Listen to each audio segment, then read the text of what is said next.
Hello students, this is Rawat sir. Welcome to my YouTube channel. So students, आज हम start करेंगे class 10 chapter 1 real numbers. अब students, क्या होता है रियल नंबर्स? देखिए, प्रीवियस क्लासेस में हम पढ़ चुके हैं। क्या पढ़ लिया था हमने? Natural numbers. क्या होते हैं student natural numbers? Numbers starting from 1। ये सब हम प्रीवियस क्लासेस में पढ़ चुके हैं। और कहां तक? इंफिनिटी तक। फिर हमने पढ़ा था होल नंबर्स। क्या होते हैं स्टूडेंट होल नंबर्स? अगर मैं नेचुरल नंबर्स में जीरो ऐड कर लूं तो हमारे पास में कौन से नंबर्स आ जाते हैं? हमारे पास में आ जाते हैं होल नंबर्स। फिर हमने स्टूडेंट्स पढ़ा था इंटीजर्स। क्या होते हैं इंटीजर्स?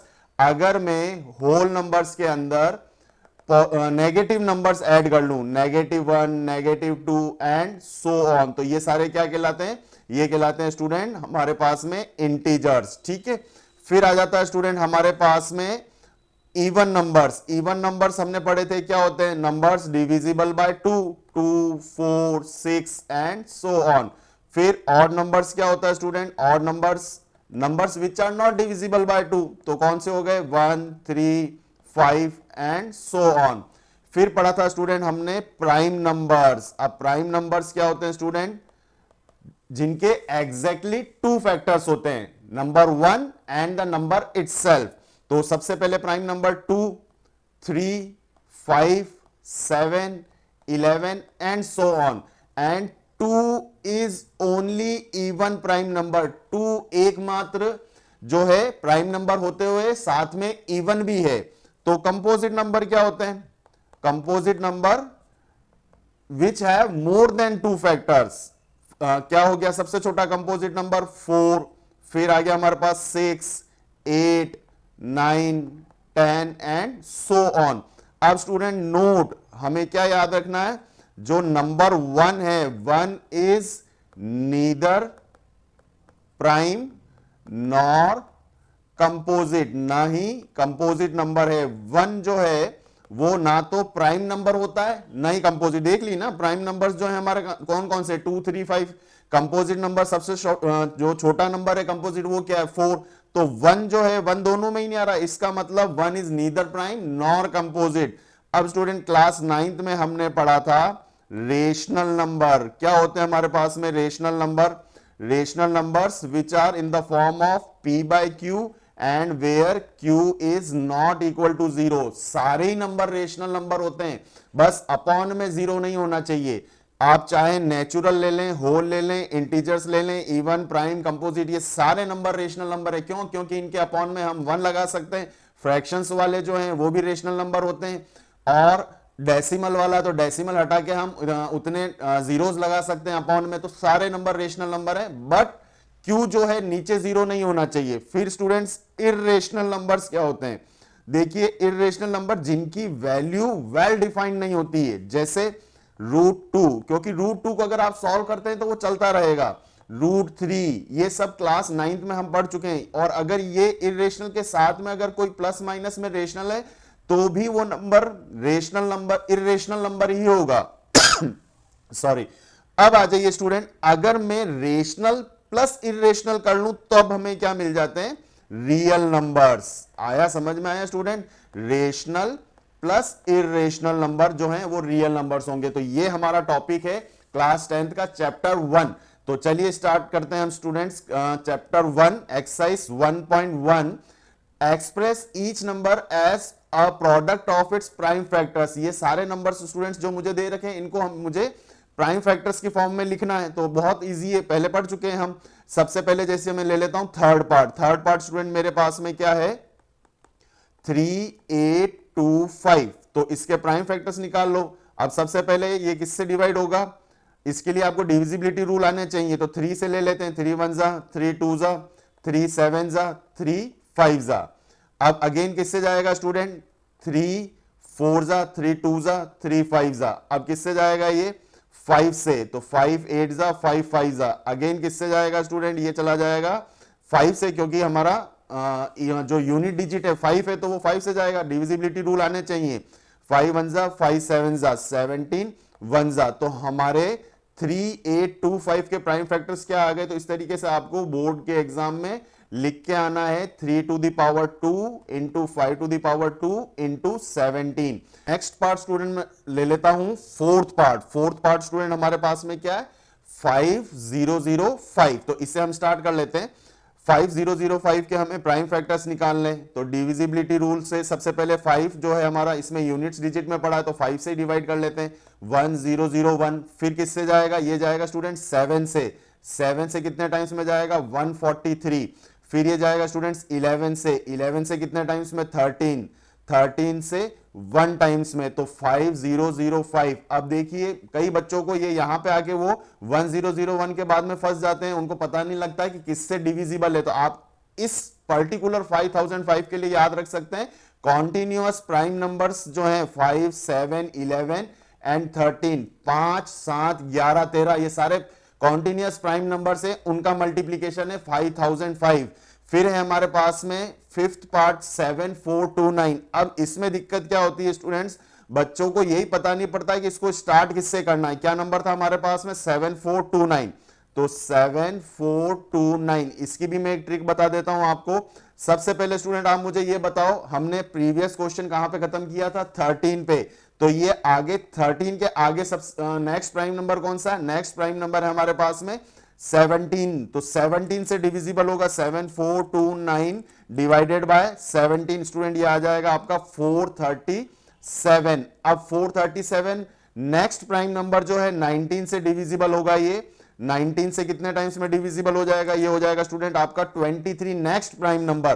तो इस तरीके से आप देखो कुछ क्वेश्चंस टफ होते हैं तो उसके लिए कुछ ना कुछ ट्रिक निकालनी पड़ती है। तो 7429 जो है कॉन्टिन्यूअस प्राइम नंबर कौन कौन से 17, 19 एंड 23 का मल्टीप्लीकेशन है।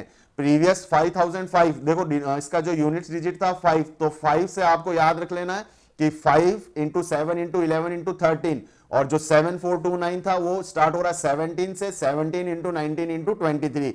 तो इस तरीके से हमारा क्वेश्चन नंबर 1 जो था express each number as a product of its prime factors, ये कंप्लीट हुआ। नेक्स्ट क्वेश्चन पे आ जाते हैं student. Next question number 2, find the LCM and HCF of the following pair of integers and verify the relationship LCM into HCF is equals to product of two numbers. अब student देखो तीनों part simple है, मैं एक कोई सा part ले लेता हूं। फर्स्ट पार्ट ले लेता हूं। सबसे पहले मुझे क्या बोल रहा है, फाइंड एलसीएम। अब एलसीएम का फुल फॉर्म होता है लीस्ट कॉमन मल्टीपल, मगर मैं बच्चों को बोलता हूं तुम याद रखो लेओ साथ में। देखो लेओ साथ में का मतलब क्या हो गया, 26 और 91 को हमें साथ में लेके एलसीएम निकालना है।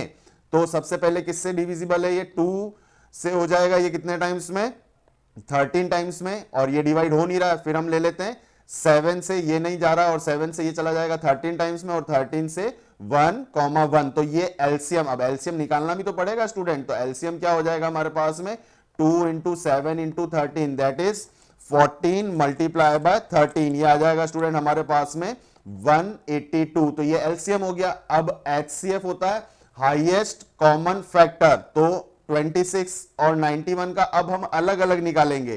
तो 26 के फैक्टर्स क्या हो जाएंगे स्टूडेंट, अभी हमने किए थे 2 से जाएगा 13 टाइम्स और 13 से जाएगा ये 1 टाइम्स, और 91 जो है स्टूडेंट हमारे पास में अभी डिवाइड किया था हमारे पास में सबसे पहले 7 से 13 टाइम्स में और 13 से 1 टाइम्स में। तो एचसीएफ होता है कॉमन। तो कॉमन क्या आ रहा है स्टूडेंट हमारे पास में, दोनों के फैक्टर्स में कॉमन आ रहा है 13, और कुछ भी कॉमन नहीं निकलता है तो एचसीएफ 0 मत लिख देना, तब कॉमन हमारे पास में 1, ये जो दोनों के लास्ट में 1 आता है ना, तो एचसीएफ 1 होता है। तो अभी हमारा एचसीएफ कितना आया स्टूडेंट, एचसीएफ आ गया हमारे पास में 13। अब मेरे पास में रिलेशनशिप क्या थी, LCM multiply by HCF is equals to product of two numbers, मतलब 1 into 2 first number into second number. तो एलसीएम कितना आया था हमारे पास में 182, एचसीएफ कितना आया था 13, गिवन नंबर्स क्या थे हमारे पास में 26 और 91। तो अब स्टूडेंट अगेन अगर इनका प्रोडक्ट जो है इक्वल आ रहा है, इट मींस आपने एचसीएफ और एलसीएम करेक्ट निकाला, और अगर इक्वल नहीं आ रहा है इसका मतलब आप गलत हो।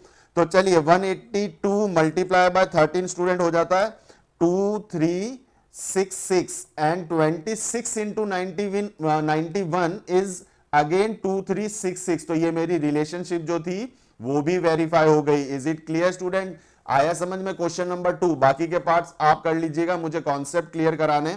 नेक्स्ट आ जाते हैं student question number 3, find the LCM and HCF. अब यहां पर हमें कोई वेरिफिकेशन नहीं बोला है उसने, तो एलसीएम का फुल फॉर्म मैंने क्या सिखाया, ले ओ साथ में। तो एलसीएम क्या है मेरे पास, मैं फर्स्ट पार्ट ले लेता हूं स्टूडेंट में क्वेश्चन नंबर 3 का, 12, 15, 21। देखो एलसीएम का फुल फॉर्म मैंने लेओ साथ में बोला है, वहां स्टूडेंट आपसे अगर क्लास में पूछा जाए तो लेओ साथ में मत बोल देना, टीचर पिटाई कर देगा, ठीक है। लीस्ट कॉमन मल्टीपल होता है, तो 2 से जाएगा 6 टाइम्स, नहीं जाएगा, नहीं जाएगा।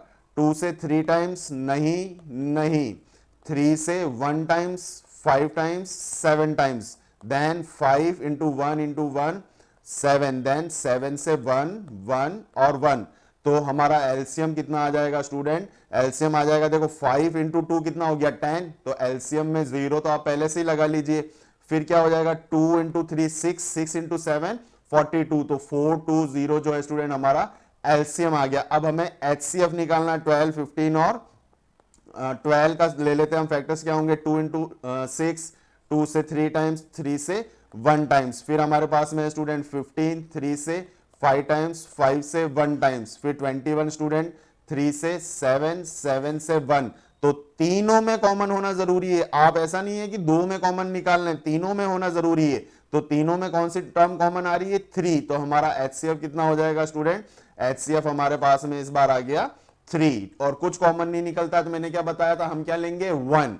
तो ये पार्ट भी कंप्लीट स्टूडेंट। अब मैं नेक्स्ट क्वेश्चन पे आ जाता हूं, क्वेश्चन नंबर 4, ठीक है। अब क्वेश्चन नंबर 4 में देखिए, HCF of these two numbers is 9, then find LCM of these numbers. तो अभी हमने एक रिलेशनशिप पढ़ी थी, HCF multiply by LCM is equals to product of the given two numbers. तो एचसीएफ स्टूडेंट मेरे को क्वेश्चन में 9 दे रखा है, मैं नहीं बोल रहा हूं, क्वेश्चन में दिया हुआ है। एलसीएम उसने फाइंड आउट करने के लिए बोला है, फर्स्ट नंबर 306 मल्टीप्लाई बाय 657। तो प्रोडक्ट का जो हमारे पास में 9 है वो कहां चला जाएगा स्टूडेंट, डिनोमिनेटर में। तो 657 डिवाइडेड बाय ये हो गया हमारे पास में 9। तो अब आप 9 से इसको कैंसिल आउट कर लो, कितना हो जाएगा 9 3 जा 9 4 जा। तो अब मल्टीप्लाई कर लो, 34 मल्टीप्लाई बाय 657, ये स्टूडेंट आपके पास में आ जाएगा 22338। तो ये हमारा एलसीएम है। और अगर स्टूडेंट आप लेओ साथ में करके एलसीएम निकाल दोगे तो 0 मिलेगा, क्यों, क्योंकि ये रिलेशनशिप है, तो इस रिलेशनशिप के थ्रू ही हमें आंसर निकालना है। वो बात अलग है कि आपका मल्टीपल चॉइस में आता है तो आप कैसे भी एलसीएम फाइंड आउट कर सकते हैं, ठीक है।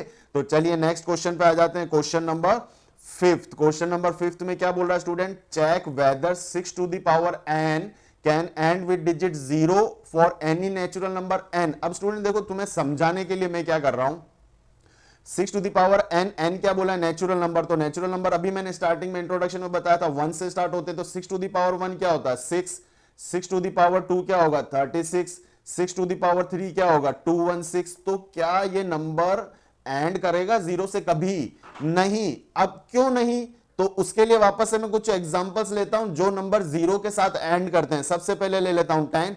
अब इसके प्राइम फैक्टर्स निकालो, तो 2 इंटू 5, 5 से 1 टाइम्स में, ठीक है। फिर मैं ले लेता हूं स्टूडेंट 30, तो क्या है 2 से 15 टाइम्स, 3 से 5 टाइम्स एंड 5 से अगेन 1 टाइम्स, ठीक है। ये इस तरीके से हम इसको लिख लेते हैं ताकि आपको क्लियरली समझ में आए।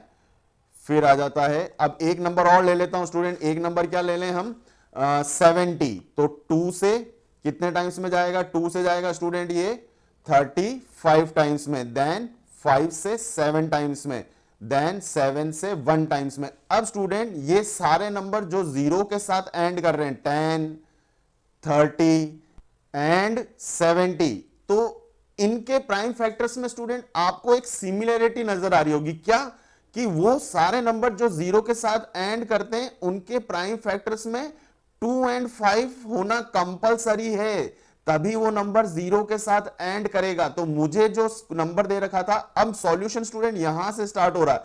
देखो 6 मेरे को इस पावर से कोई लेना देना नहीं है, 6 जो है बेस, इसके मैं प्राइम फैक्टर्स करूंगा 2 into 3 to the power n।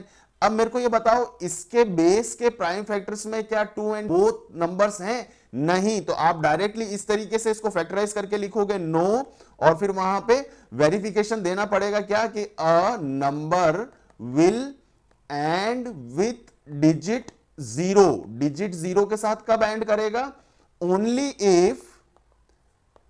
It's prime factors, क्या थे प्राइम फैक्टर्स में? फैक्टर्स हैव बोथ या 2 एंड 5, बोथ वर्ड लिखना बहुत जरूरी है स्टूडेंट्स, बोथ 2 और 5 दोनों ही होना जरूरी है। तो आई बात समझ में? पक्का। चलिए नेक्स्ट क्वेश्चन पे आ जाते हैं।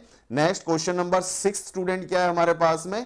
Explain this number and this number are composite number. ये कंपोजिट नंबर है या नहीं है?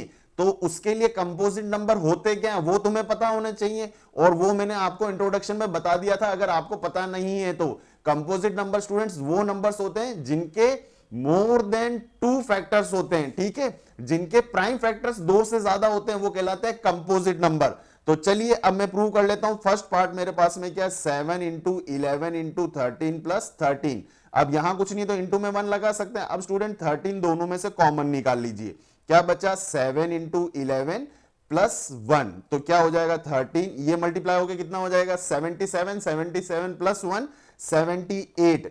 अब स्टूडेंट मैं लिख दूंगा yes the given number is composite. Why? क्यों? क्योंकि स्टूडेंट देखो जो भी नंबर आने वाला, अब मुझे निकालने की जरूरत नहीं है, वो नंबर 13 की टेबल में आएगा क्योंकि 13 से मल्टीप्लाई होके आ रहा है। वो नंबर 78 की टेबल में आएगा क्योंकि मल्टीप्लीकेशन ऑफ 13 एंड 78 ही मेरे पास में नंबर आ रहा है ना। तो जो भी नंबर आएगा वो 13 और 78 की टेबल में तो आएगा ही आएगा, एंड वो 1 की टेबल में भी आएगा। तो स्टूडेंट्स आपको यहां पे क्या लिखना होगा? Yes product of 2 numbers. अब आपको यहां लिखना पड़ेगा भाई, 2 नंबर को मल्टीप्लाई करके हर बार कंपोजिट नहीं आता है। क्यों? क्योंकि अगर मैं मल्टीप्लाई 1 से कर लूं, 1 इंटू 2 कर लूंगा तो कितना होता है? 2। तो क्या 2 एक कंपोजिट नंबर है? नहीं। तो आपको यहां पे शो करना होगा यस प्रोडक्ट ऑफ 2 नंबर्स, कौन से? अदर देन 1 है ना, other than 1 is always a composite number. अगर हम 2 नंबर को मल्टीप्लाई कर रहे हैं और उसमें 1 नहीं है तो आने वाला नंबर 100% कंपोजिट नंबर होगा। क्यों? क्योंकि जो आने वाला नंबर है, जिन 2 नंबर को मल्टीप्लाई करा है उनकी टेबल में भी आएगा और 1 में भी आएगा। समझ में आ रहा है कि नहीं आ रहा है? पक्का। क्या समझाया मैंने? देखो प्राइम नंबर्स क्या होते हैं? Numbers having exactly 2 factors, 1 and number itself. Composite number क्या होते हैं? More than 2 factors. और अगर आप 2 नंबर को स्टूडेंट्स मल्टीप्लाई कर रहे हो और उस मल्टीप्लीकेशन में 1 नहीं है तो आने वाला नंबर 100% कंपोजिट होगा, क्योंकि वो उन 2 नंबर्स की टेबल में तो आएगा ही आएगा और 1 की टेबल में भी आएगा। अब तो क्लियर हो गया होगा। चलिए नेक्स्ट आ जाते हैं क्वेश्चन नंबर 7 पे, last question of this exercise. There is a circular path around a sports field. तो चलिए सबसे पहले तो हम एक सर्कुलर पाथ बना लेते हैं। इस तरीके का एक सर्कल है। Sonia takes 18 minutes to drive 1 round of the field. Sonia 18 minute लगाती है इस पूरे को कवर करने के लिए, रवि लगाता 12 minute. Suppose they both start at the same point. दोनों मान लिया यहां से स्टार्ट साथ में करते हैं, चलना है ना, and at the same time and go in 1 direction. दोनों एक ही डायरेक्शन में जा रहे हैं। तो मुझे बताओ after how many minutes will they meet again. ठीक है, तो वो वापस से कब मिलेंगे दोनों एक दूसरे से? अब स्टूडेंट देखो सोनिया जो है वो कितने मिनट ले रही है? 18 मिनट। रवि कितने ले रहा है? 12 मिनट। ठीक है, अब देखिए जो भी वर्ड प्रॉब्लम्स आती है स्टूडेंट, सिंपल सा है। देखो यार मैथ्स मैंने क्या बोला, बहुत सिंपल होती है। कब? जब समझ में आती है, और समझ में नहीं आती तो इससे टफ सब्जेक्ट भी कोई नहीं है। ठीक है, अब कैसे समझ में आएगी? मैं समझाऊंगा तो समझ में आएगी। अब देखिए सिंपल सा है। चैप्टर में मैंने बोला वर्ड प्रॉब्लम, एचसीएफ और एलसीएम के क्वेश्चन है ना। एचसीएफ जो है ना स्टूडेंट, जो आपको नंबर दे रखे हैं, एचसीएफ उनसे दिए हुए नंबर से, गिवन नंबर से एचसीएफ हमेशा छोटा आता है। क्यों? क्योंकि एचसीएफ एक कॉमन फैक्टर होता है। एलसीएम गिवन नंबर से हमेशा एक बड़ा नंबर आएगा क्योंकि वो मल्टीपल होता है, और मल्टीपल करने पर, मल्टीप्लाई करने पर नंबर बड़ा हो जाता है। अब आप मुझे ये बताओ, देखो नहीं समझ में आया तब की बात कह रहा हूं, समझ में आया तो बहुत अच्छी बात है। यहां पे हमारे पास में सोनिया और रवि को, दोनों को मैंने एक साथ एक पॉइंट ए पे खड़ा कर दिया। दोनों को बोला रेडी स्टेडी गो, दोनों ने चलना शुरू किया। अब 12 मिनट बाद देखो, सबसे पहले तो अगर दोनों ने साथ में चलना शुरू किया तो आगे कौन निकल जाएगा? आगे निकल जाएगा रवि, क्योंकि रवि 12 मिनट में कवर कर रहा है। और पीछे कौन रह जाएगी? पीछे रह जाएगी सोनिया। 12 मिनट बाद पॉइंट ए पे आफ्टर 12 मिनट्स कौन पहुंच जाएगा? रवि। क्यों? क्योंकि रवि 12 मिनट में कवर कर रहा है, सोनिया कहां होगी? पीछे। अब 18 मिनट बाद पॉइंट ए पे कौन पहुंच जाएगा, सोनिया, और रवि कहां होगा, रवि अगेन आगे ही रहेगा। इस तरीके से कौन किसके पास पहुंचेगा, रवि सोनिया के पास पहुंचेगा, क्योंकि रवि कवर करके सोनिया के पास पहुंचने वाला है। तो वो जो टाइम होगा स्टूडेंट, आप खुद सोचो, वो टाइम 18 और 12 से कम होगा या ज्यादा, कम होगा तो तुम गलत हो। क्यों, क्योंकि ज्यादा ही लगने वाला, और ज्यादा मैंने क्या बोला था, किससे आता है, एलसीएम से। तो स्टूडेंट्स मुझे 12 और 18 का एलसीएम फाइंड आउट करना होगा। एलसीएम का फुल फॉर्म मैंने क्या बताया था, ले साथ में। तो 2 6 जा, 2 9 जा, 2 3 जा, 9 टाइम्स लिख लेते हैं, 3 1 जा, 3 3 जा, 3 1 एंड 1। तो हमारे पास में एलसीएम स्टूडेंट कितना आ जाएगा, मल्टीप्लाई कर लो, 2 2 जा 4, 3 3 जा 9, 9 4 जा 36 मिनट्स। अरे समझ में आ रहा है, पक्की बात। तो फर्स्ट एक्सरसाइज कंप्लीट। अब आ जाते हैं जो मेन सबसे इंपॉर्टेंट एक्सरसाइज है, सेकंड एक्सरसाइज। और स्टूडेंट 100% क्वेश्चन बनता है इसमें से 3 मार्क्स का। रट लो, समझ में नहीं आया तो याद कर लो। बाकी मेरी कोशिश रहेगी कि मैं समझाऊं आपको और आपको समझ में आ जाए। तो देखिए, prove that root 5 is irrational. अब इंट्रोडक्शन में मैंने आपको कुछ नंबर्स बताए थे, इर्रेशनल के एग्जांपल दिए थे, √2, √3। यही नंबर जो हैं, इनके साथ में कोई रेशनल भी ऐड कर लोगे तो भी ये सारे नंबर्स स्टूडेंट इर्रेशनल होते हैं। अब स्टूडेंट्स, इर्रेशनल प्रूव करने का डेफिनेट एक क्वेश्चन आएगा। अब इसमें 2 टाइप्स के क्वेश्चन होते हैं स्टूडेंट, मैं पहले आपको क्लियर कर लूं क्योंकि बहुत इंपॉर्टेंट टॉपिक है। टाइप 1 में स्टूडेंट क्या आ जाते हैं, √2, √3, सिंगल नंबर रूट के अंदर है ना, जिनका रूट नहीं निकलता, या फिर यही नंबर 1 के साथ में अपॉन में आ जाए ना, 1/√5, 1/√7। तो स्टूडेंट ये सारे हमारे पास में हो गए टाइप 1, और ये थोड़ा सा लेंथी प्रोसेस है। टाइप 2 जो है स्टूडेंट, ये जो नंबर थे सिंगल वाले √2, ये किसी के साथ में प्लस में आ गया, या फिर ये किसी के साथ में मल्टीप्लीकेशन में आ गया, या किसी और नंबर के साथ में डिनोमिनेटर में आ गया। तो ये स्टूडेंट हमारे पास में टाइप सेकंड है। और as compare to type 1, type second जो है थोड़ा सा सिंपल होता है। तो स्टूडेंट टाइप 1 के मैं एग्जांपल ले रहा हूं। सबसे पहले चलो, हमारे कोर्स में √5 है तो इर्रेशनल है, तो लेट अस अज्यूम, देखो यहां से सॉल्यूशन स्टार्ट हो रहा, बहुत ध्यान से समझना। Let us assume to the contrary, contrary मतलब इरेशनल होते हुए भी मैं इसे रेशनल मानने वाला हूं, किससे, √5 को। Let us assume to the contrary that √5 is a rational number. मैंने इसको क्या मान लिया, एक रेशनल नंबर मान लिया। कॉन्ट्रारी मतलब मैं उसके अगेंस्ट मान रहा हूं, क्योंकि इरेशनल है मगर तो भी मैंने रेशनल मान लिया। Such that √5 is equal to P/Q, और आपको मेंशन करना होगा where P and Q are coprime integers. देखो ये आदत डाल दो, मैं जो बता रहा हूं है ना, को प्राइम नंबर्स नहीं, हम तो इंटीजर्स लिखेंगे। अब स्टूडेंट देखो, जितने भी रेशनल नंबर, बहुत ध्यान से समझना, एक बार में तो समझ में आता ही नहीं है ये क्वेश्चन। √5 को मैंने क्या मान लिया, रेशनल, और रेशनल नंबर जो है P/Q की फॉर्म में होते हैं, और वहां पर स्टूडेंट P और Q क्या होते हैं, को प्राइम नंबर्स। अब को प्राइम नंबर्स क्या होते हैं, जिनका HCF बनाता है। अब स्टूडेंट मैं बोल रहा हूं, जितने भी रेशनल नंबर है वो P/Q की फॉर्म में होते हैं, और P और Q 100% क्या होंगे, को प्राइम। को प्राइम मतलब उनका HCF 1 आएगा। अब देखिए, मैं एक एग्जांपल लेता हूं। मैंने एक नंबर ले लिया स्टूडेंट 3/5, एक एग्जांपल ले रहा हूं है ना। तो 3/5 क्या, एक रेशनल नंबर है, और मैंने क्या बोला था, ये अगर P है, ये Q है, तो आप इनका जो HCF निकालेंगे वो 100% 1 आएगा। आ रहा है यहां पे 3/5। अब स्टूडेंट अगर मैंने नंबर ले लिया 6/10, तो 6/10 में मुझे पहले ये बताओ कि ये एक रेशनल नंबर है या नहीं है।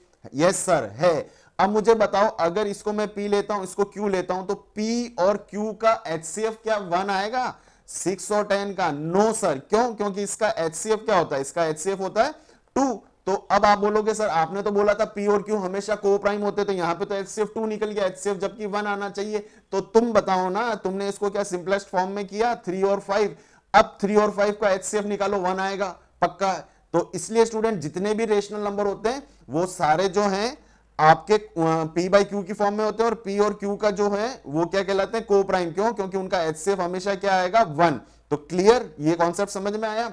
चलिए, तो अब स्टूडेंट अगर मैं इस स्टेप को, इस वाली स्टेप को थोड़ा सा सॉल्व करता हूं, तो यहां पर q मल्टीप्लाई में आ जाएगा और p इधर है, ठीक है। अब स्क्वायरिंग बोथ द साइड्स, दोनों साइड्स को हम क्या कर लेते हैं, स्क्वायर कर लेते हैं। क्यों कर लेते हैं? ताकि मेरा जो है रूट हट जाए, तो क्या हो जाएगा 5q square is equals to p square. अब स्टूडेंट थोड़ा सा सोचो कि यहां जैसे देखो मैं स्टार्टिंग में प्राइम फैक्टर्स निकाल रहा था ना, मेरे पास में 5005 के प्राइम फैक्टर्स क्या आए थे, 5, 7, 11, 13, है ना। तो यहां पर अगर देखो मेरे पास में यहां जो पड़ा हुआ ये स्क्वायर में पड़ा हुआ, तो इस तरीके से मैं इसको भी तो ऐसे ही लिख सकता हूं, p into p is equals to 5 into q. It means p square के फैक्टर्स में 5 जो है हमारे पास में 5 पड़ा हुआ, इसका मतलब p square is divisible bye 5। अगर 5005 के प्राइम फैक्टर्स में 5 पड़ा हुआ है तो वो 5 से डिविजिबल होगा कि नहीं होगा। ऐसे ही अगर p स्क्वायर के प्राइम फैक्टर्स मैंने यहां इस तरीके से शो करें, इसका मतलब वो 5 से डिविजिबल होगा। दिस इंप्लाइज या therefore p square is divisible bye 5। अब स्टूडेंट किसी नंबर का स्क्वायर 5 से डिविजिबल है, जैसे कि मैं ले लेता हूं 125 का स्क्वायर, या फिर सिंपली तुम्हारे को समझ में आ जाए तो मैं थोड़ा सा छोटा नंबर ले लेता हूं। क्या ले लेते हैं हम, 125 की जगह 25। अगर स्टूडेंट 25 का स्क्वायर क्या होता है, 625। 625 5 से डिविजिबल है, यस। तो 25 का स्क्वायर अगर स्टूडेंट 5 से डिविजिबल है तो ये नंबर खुद भी 5 से डिविजिबल हो रहा होगा। देख लो ना, 25 5 से डिविजिबल हो रहा है, तो p स्क्वायर अगर स्टूडेंट 5 से डिविजिबल है, this simplifies p is also divisible bye 5। इसका मतलब p भी जो है 5 से डिविजिबल होगा। अब जैसे p स्क्वायर अगर 5 से डिविजिबल था स्टूडेंट, तो मैंने यहां पे क्या लिखा था कि p स्क्वायर के प्राइम फैक्टर्स में 5 आएगा।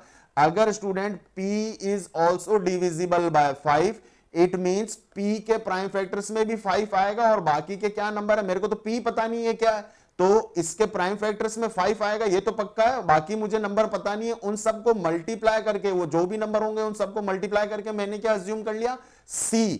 तो it means p is equals to 5c में लिख सकता हूं। अरे आ रहा है समझ में, पक्का। देखिए, अच्छा ये यहां पे r ले लीजिए आप, है ना, c की जगह p q r थोड़ा सा सही रहेगा, ठीक है। तो मेरे पास में क्या हो जाएगा, r, ठीक है। अब ये वैल्यू जो है स्टूडेंट, ये वाली value p is equals to 5r में पुट कर रहा हूं इस इक्वेशन में।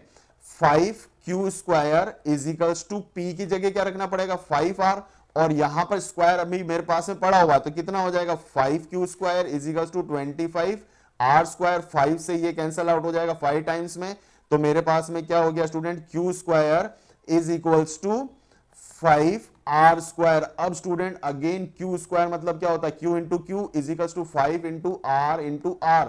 इसका मतलब q स्क्वायर के फैक्टर्स में 5 आ रहा है, therefore q square is divisible bye 5। इसका मतलब q स्क्वायर जो होगा वो 5 से डिविजिबल होगा, और मैंने तो एग्जांपल लिया था अगर 25 का स्क्वायर 5 से डिविजिबल है तो खुद 25 भी 5 से डिविजिबल होगा। q स्क्वायर अगर 5 से डिविजिबल है तो खुद q is also divisible bye 5, तो q खुद भी जो है 5 से डिविजिबल होगा। अब इसका मतलब स्टूडेंट q के फैक्टर्स में भी 5 आएगा, और p के फैक्टर्स में भी, देखो यहां पे लिखा था ना तुमने, p के फैक्टर्स में 5 आ रहा है, और q is also divisible bye 5, इसका मतलब q के फैक्टर्स में भी 5 आ रहा होगा। अब स्टूडेंट अगर p के फैक्टर्स में 5 आ रहा है और q के प्राइम फैक्टर्स में भी 5 आ रहा है, बाकी क्या आ रहे हैं उससे हमको लेना देना नहीं है, मगर कम से कम 5 अगर दोनों में आ रहा है, इट मींस 5 एक कॉमन फैक्टर निकल जाएगा। अगर 5 कॉमन फैक्टर निकल जाएगा तो तुम बताओ, हमने p और q को शुरू में क्या लिखा था, p एंड q आर को प्राइम। को प्राइम मतलब HCF क्या होता है, 1, और यहां पर 5 कॉमन निकल गया तो को प्राइम कैसे रहेंगे p and q। But this contradicts, क्या कॉन्ट्राडिक्ट्स करता है, कॉन्ट्राडिक्ट्स द फैक्ट, कौन सा fact, that p and q are coprime, है ना। p और q के जो है वो को प्राइम थे, उसको ये कॉन्ट्राडिक्ट्स करता है। क्या कॉन्ट्राडिक्ट्स करता है, आप बोल रहे हो p और q में दोनों में कॉमन 5 निकल रहा है, this contradiction contradiction has arisen due to our wrong assumption।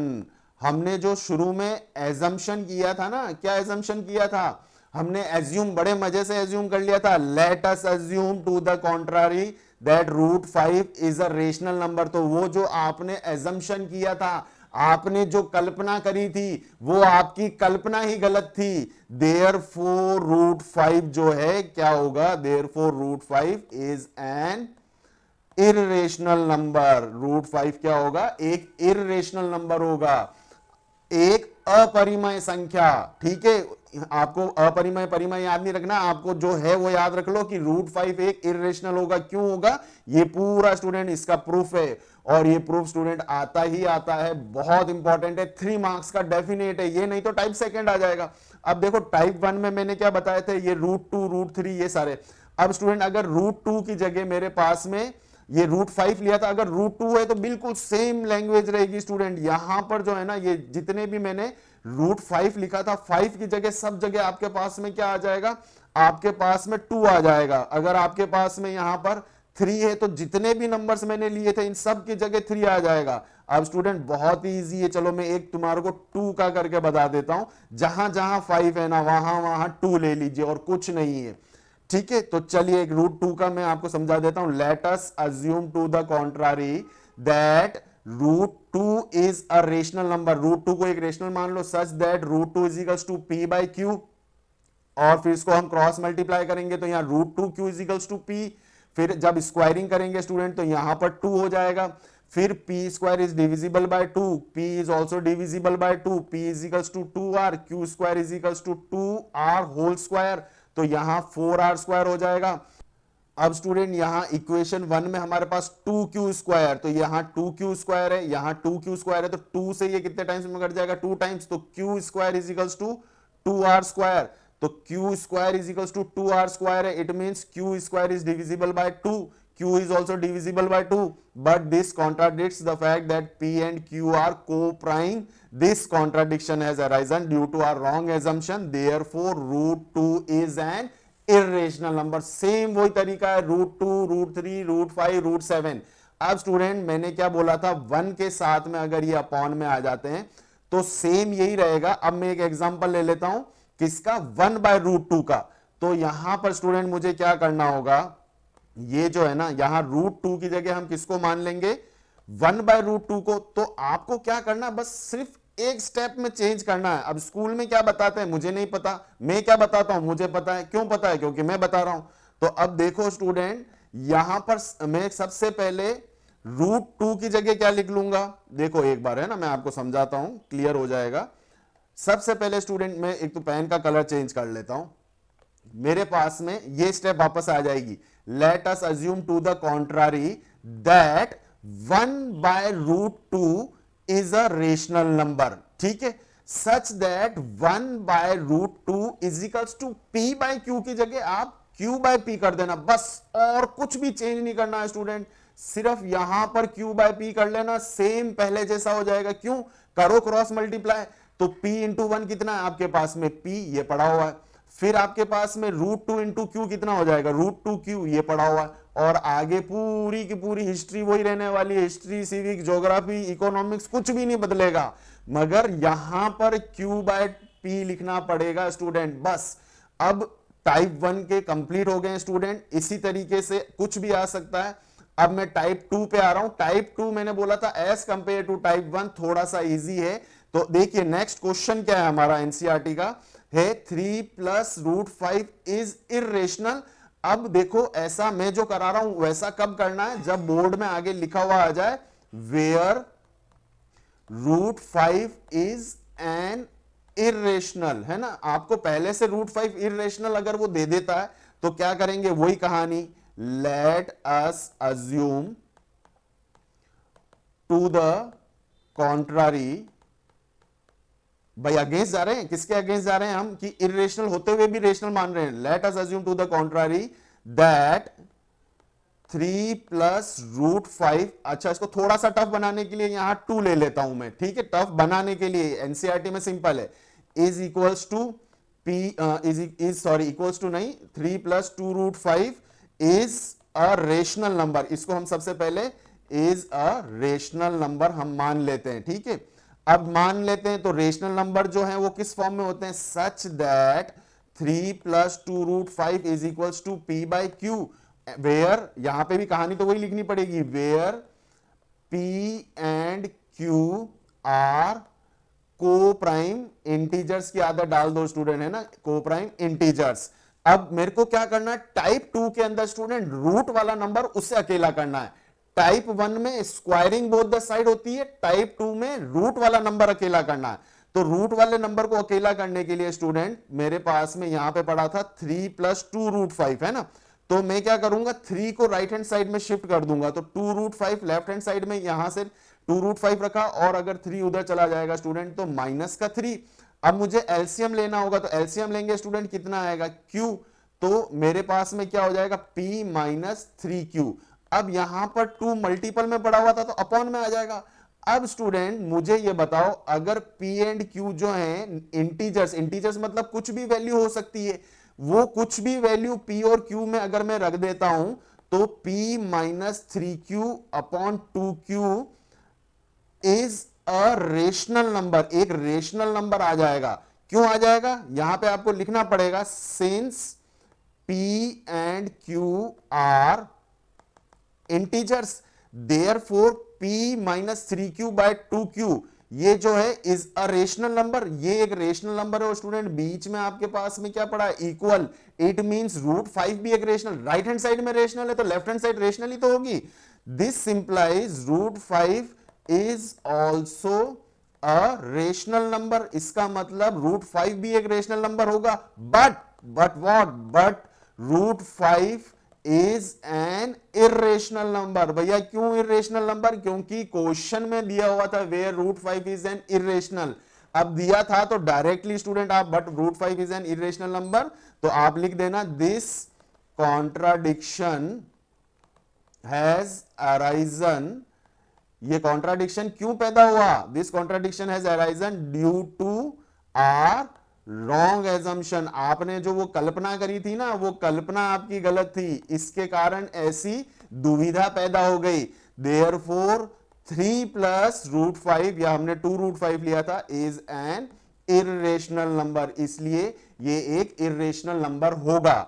अब स्टूडेंट ये छोटा सा काम तो तब करना है जब आपको एग्जाम में यहां पर जो है ये आपको क्या दे रखा होगा, एक इर्रेशनल। अगर रूट 5 इर्रेशनल नहीं आता है स्टूडेंट तो ये यहां पर इस स्टेप के यहां पर, यहां आपको स्टूडेंट इस जगह जो है ना, यहां पे, यहां आपको रूट 5 को जो हमने टाइप 1 में किया था इरेशनल प्रूव, वो पूरा स्क्वायरिंग करके यहां पे आपको उसे इरेशनल प्रूव करना होगा, और फिर लिखना होगा but root 5 is an irrational number. हमने डायरेक्टली क्यों लिख लिया, क्योंकि क्वेश्चन में दिया हुआ था, और अगर नहीं दिया होगा तो यहां पर स्टूडेंट ये पूरी स्पेस में आपको इरेशनल रूट 5 को प्रूव करना होगा, फिर कंप्लीट होगा।